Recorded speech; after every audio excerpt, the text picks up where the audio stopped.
The royal family to me has just been like a family that's maybe even bigger than my actual family. It's, you know, for me, as much as I'm close with my immediate family, you know, I don't know much about my, like, outside of that, of, we just never got together. We'd only really go for Christmas, Thanksgiving. So having these people that I'm like, you know, sometimes basically almost strangers that I'm, you know, able to embrace and show love to and feel like that no matter what's going on, they're already there for me. My journey really started back when I was just like a kid. Growing up, I was surrounded by health, fitness. We had a little gym set up in the basement. So ever since I was, you know, couldn't even walk, and my mom had me down in the little toys, everything down there while she was working out. So, and I always just wanted to be down there since I was little. It just something that drove me to that. And seeing, as I got older, the pictures of bodybuilders, seeing Arnold on the wall, being like, man, I want to look like that. Like, I want to be a bodybuilder. And I just had that drive ever since I was just a little kid.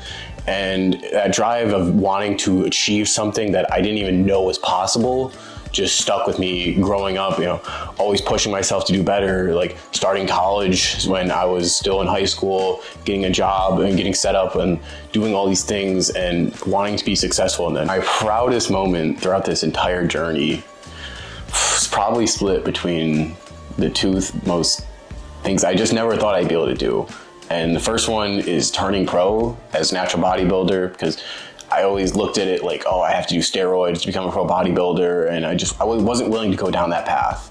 So the day that I won my pro card and just was able to achieve that goal of saying I'm a pro bodybuilder, and knowing that I did it without any PEDs, still lifetime natural, that feeling of accomplishment, being like, I did something that I've dreamed about since I was a kid, and being able to do it the way I want to do it, not having to go to that level of taking things that I didn't want to take. So that was just a very surreal moment. And then even in that same year where I was thinking, oh, I'm too small to keep going, like I need to take time off to grow, and my coach saying, hey, you're qualified for the Olympia. And I was like, I can go to the natural Olympia, like the top bodybuilding stage in the world, and compete. And I was like, getting to that stage in the same year, my first show, winning a pro card, and then going immediately to the Olympia stage, that was just, words can't describe how that felt. My journey has been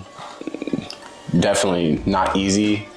There's been plenty of challenges throughout the way, and going through the military, it's a little bit even harder, because going through, I was expected to have a lot of support, and I just didn't get that from a lot of people that I would have expected to. And I had to fight my own battles most of the time. I had to go search for a lot of different things that I needed. And it was just really the team, the royal family, was the ones that were there, that were helping me for the most part. When I needed help from something, I needed some kind of order or some kind of direction, I'd go to them to be like, hey, like, I need help getting this. Like, where do I go? What do I do? And they were the ones there. So as people are watching and they're seeing all of our journeys and everyone that goes through this, for me, I started off as this, tall, skinny guy, didn't really look like he could ever be a bodybuilder. And I even got those comments starting off that, oh, you're too small to do this. Like, what are you doing? Like, you can't start competing yet. And being able to prove them wrong is one of the big things that I want people to take away, that if you're going to listen to other people tell you that, you're this, you're that, or you can't do it, then yeah, if you listen to them, then they're right. But you have to be able to listen to yourself, because that's what I had to do. I had to, go find other people that were going to encourage me, be like, hey, don't listen to them. Like, do you think you could do it? And I said, yeah, of course I think I can do it. Then you can do it.